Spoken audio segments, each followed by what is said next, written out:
Hey there, everybody. This will be a warning to all politicians. I'm running for president 2024, 107 Part E, I believe. I got kind of off track, so I wanted to clear something up. Point I was trying to make about immigration and NAFTA and stuff is it's all about the cheap labor.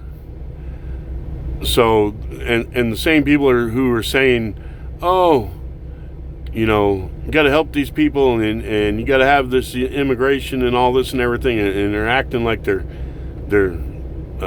helping people, are doing it because they're fulfilling the obligations of getting cheap labor for their supporters. They are the same people who push for NAFTA and everything so there could be more cheap labor. So 10, 20 years from now, maybe even sooner, we're going to hear the same thing like from a lot of African Americans. We have this demonization of America and white people because of slavery, instead of, you know, demonizing the plantation owners or their ancestors who sold them into slavery, or the actual corporations in Europe who made money from it. We're all to blame, we're all demonized and stuff, etc. And we're going to get the same from the Hispanic community.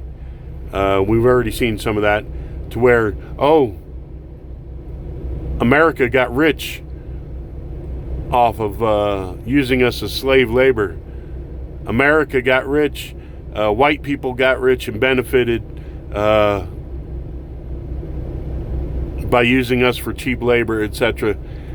That's what you're going to see, and you're already seeing a lot of. And you're oppressing us and using us for cheap labor, etc.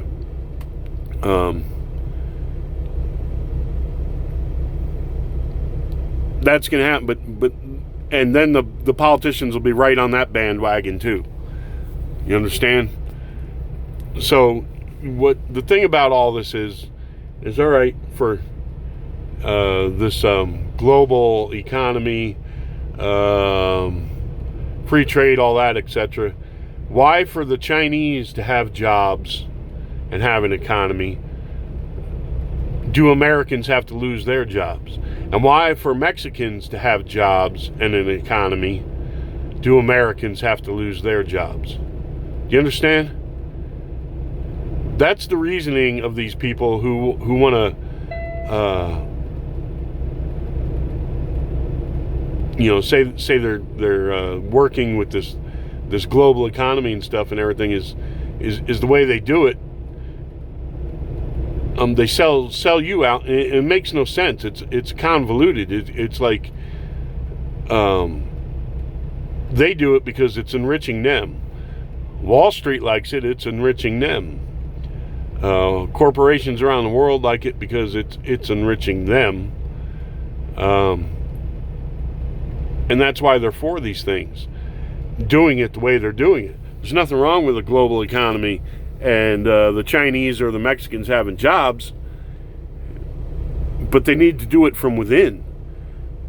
Our corporations and our companies do not need to go over there for cheap labor so they can sell their stuff back here to us while we're being put out of work.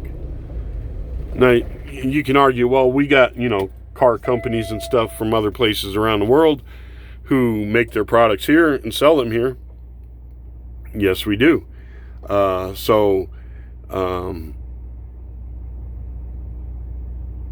Maybe we need to have factories in other countries who make our products and just sell them there, etc. Maybe China and Mexico need to come up with their own kind of car and maybe sell that here or there or whatever. You see, so on both sides of the border are for this. The Mexican politicians and leaders in that country are making money by the way things are set up with NAFTA and everything, by bringing jobs down there. Instead of them having to do for their people and stuff, they take the money from the same people our politicians do and set things up this way, and then you lose your job. The people at the top make their money, the politicians make their money, and you're told it's in the interest of globalization and all these other things, when really for global free trade and stuff to take place, look at these idiots. Those fuel islands are blocked off. These guys could see that when they pulled in past over there, and they still pull up over here. I bet you they're foreign guys. And I'm not saying that because I'm racist. I'm saying that because that's the truth.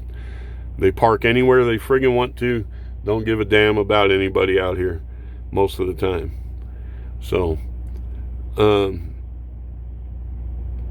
a lot of them drive like they're still in Mumbai or wherever the hell they're at, and nobody does anything about it. So anyhow, you see, the same people who use this deal that they're fighting for people's rights and everything are the ones who are taking the money and setting up the systems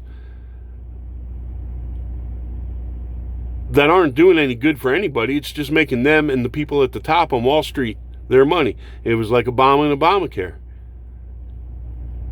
Didn't do anybody any good. Did not do anybody any good except for the insurance companies who financed a lot of his campaign. But if you say anything, you're a racist. That's what I was told when I objected and got into a conversation with an African American at a truck stop.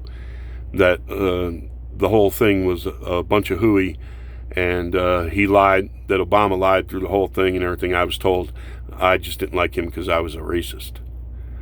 So it's kind of, and I was trying to explain the argument about, how you can't even present your case or your side of the story to them, because it's kind of like they're trying to put everything where it's like never hit a woman argument.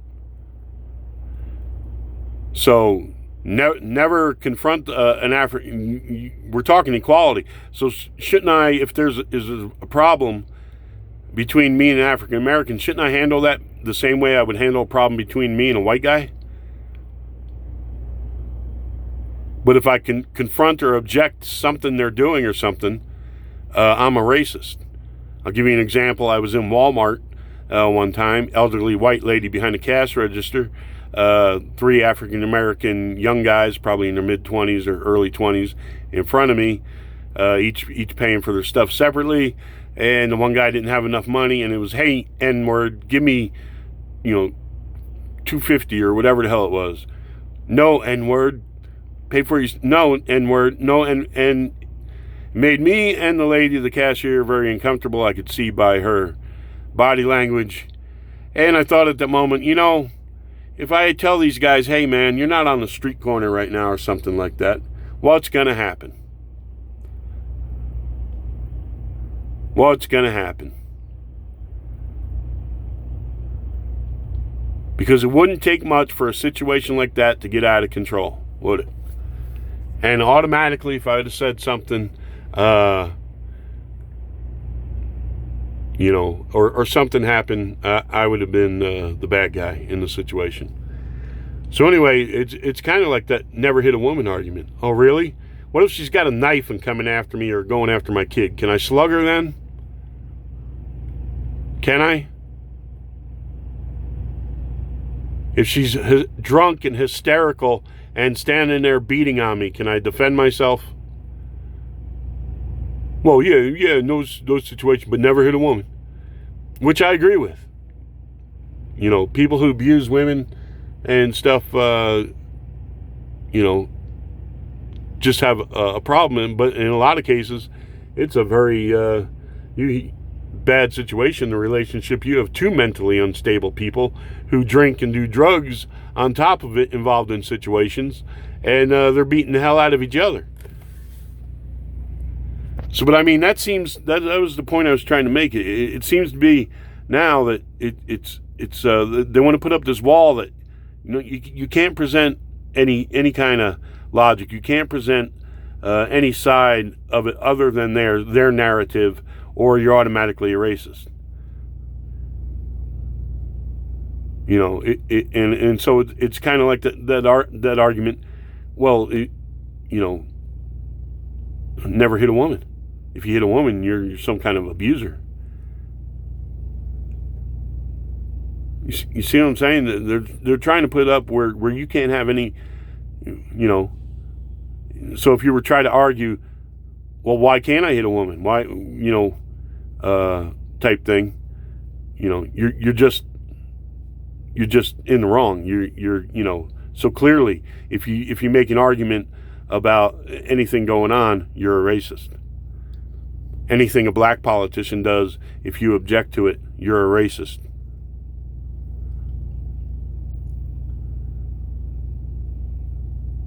And that's dangerous situation, because if that's your answer to everything and you don't listen to the other side and you don't think white people have genuine concerns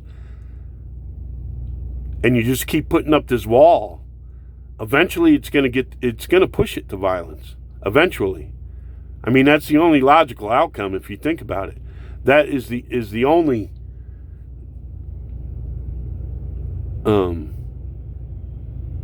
resolution left, or remedy left.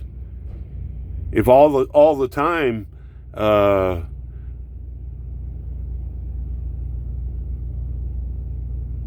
you just like putting your hand up and you don't hear anything anybody has to say, and they're automatically racist, and sooner or later that's not going to fly anymore.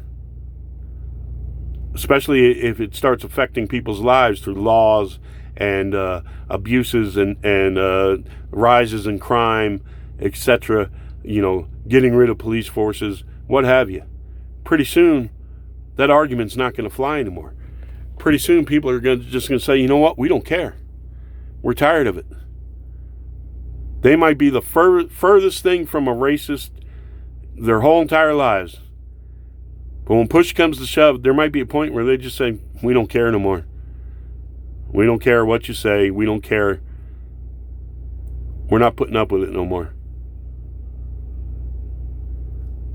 So those, I don't know if I've made that clear. What I was trying to express there is we have to have conversation. And the way things are going, it's like, we're more or less being told, no, nothing you have to say matters. None of your concerns matter, just us. It's all about us. It's like the black woman screaming in the streets for the cop to get his hands off her. And it's like, excuse me, princess, did somebody somewhere along the lines tell you because you're a female that you can break the law and a police officer can't arrest you and subdue you? Is that where we're going now? Well, you're an African American, so the police can't do anything to you because they're automatically racist, even if they catch you breaking the law. Well, never hit a woman, never arrest a black person. You're a racist. You ever hit a woman, you're abusive. But she was beating the hell out of me. Don't matter. Never hit a woman.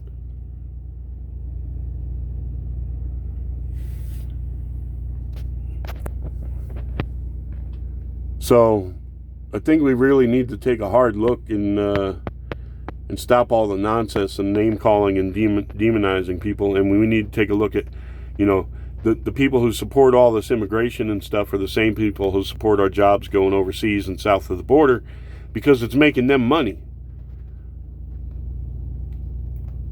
It is making them money.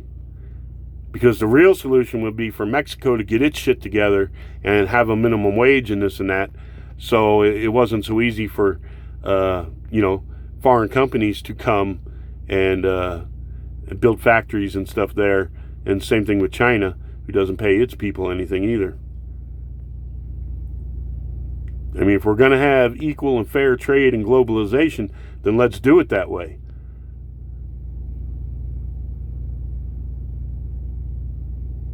But the Mexican government says, hey, this is getting us at least some jobs. At least that's their argument that they present to their people. But the truth is, they could do it another way and make their whole life better, but they wouldn't get as rich from that. They'll just take the money from the corporations and stuff to keep a cheap labor force there. They will also take the money that's sent back home from illegal immigrants here, which gets spent in their economy there.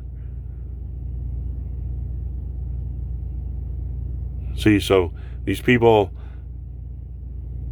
who are for all these things are enriching themselves by keeping these policies in place and don't give a damn if you lose your job. And if you object to it, you're a racist. So I'm just saying, tired of the word games, tired of the muddying up of the waters and all that kind of crap, and people now taking a logical look at what's going on in the world, and the reasons why people really get up and are for or against things is usually follow the money. Follow the money. Allowing illegal aliens in here, mass migration, isn't doing them any good because it's supply and demand. And so they're not going to get paid anything worthwhile. And, in the end, we're just going to be blamed for using cheap labor, and we all got rich, and we're racist white society, and we used the Mexicans to enrich ourselves instead of them going after, the companies and the people, the private individuals who got rich, the specific people who got rich. Because I know none of them growers in California, they ain't sending me a check all the time. Well, you go to the grocery store and you get cheap. I can't help it if you work for them for that cheap, bud. Don't matter to me if I pay a dime more for a tomato so you make money. But it does matter to me if a factory shuts down here and goes across the border and people lose their jobs here. That's not going to benefit anybody except for the people at the top. And maybe the few Mexicans they employ. That's it. So I don't know why Mexico and China can't build their own industry.